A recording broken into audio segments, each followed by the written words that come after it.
In today's video, we'll be providing you with the fuel pump fuse and fuel pump relay locations for your 2011 through 2015 Ford Explorer. We'll also show you how to test both of these components. In order to locate the power distribution box, open the hood.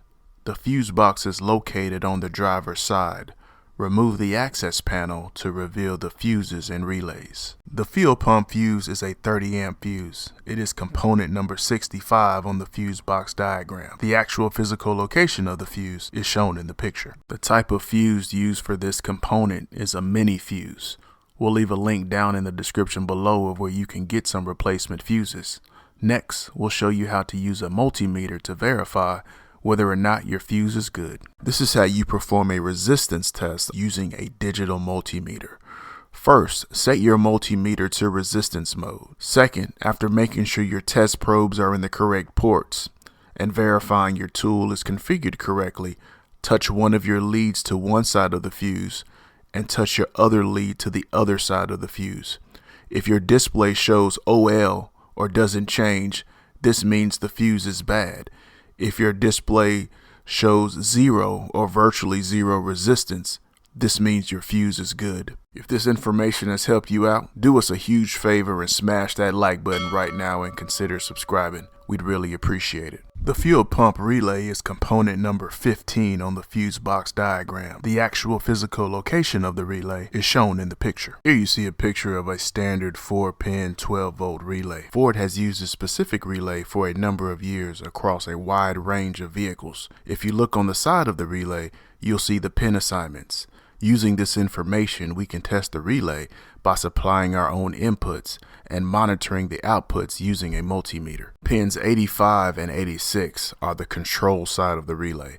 We can provide our own power and ground as shown in the diagram. Pins 87 and 30 are the load side of the relay. If the relay is good, when we apply a power and a ground to the control side of the relay, as shown in the picture, we should see continuity or virtually 0 resistance on pins 87 and 30. The relay is bad when we apply a power and a ground to the control side as shown in the picture. We'll see OL or no change on our multimeter display. When bench testing relays and other components like this, we recommend the Power Probe 3. We've owned this tool several years and have many videos showing it in action.